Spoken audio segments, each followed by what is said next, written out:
महाराष्ट्र के deputy CM Ajit Pawar की plain हादसे में मौत। महाराष्ट्र के बारामती में सुबह 8 बजे लैंडिंग के दौरान हुआ प्लेन क्रैश। अजीत पवार सहित 6 लोगों की मौत। डीजीसीए ने की पुष्टि। तो यह बड़ी खबर आपको महाराष्ट्र से बता रहे हैं। हे विमान पूर्णपणे पडून क्रॅश झालेला आहे। बारामतीतील ही अत्यंत धक्कादायक घटना आहे।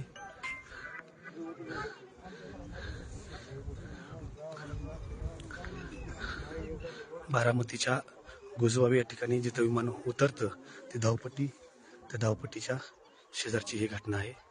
या ठिकाणी हे विमान पूर्णपणे क्रॅश झालेलं आहे।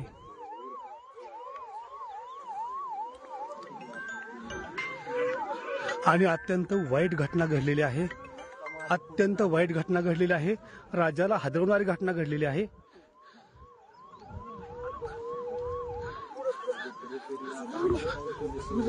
महाराष्ट्राच्या दृष्टीने अतिशय धक्कादायक अशी घटना आहे।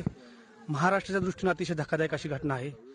ज्या ठिकाणी ही घटना घडलेली आहे ते ठिकाण आहे विमान उतरत असतानाच विमान पूर्णपणे क्रॅश झालेलं आहे।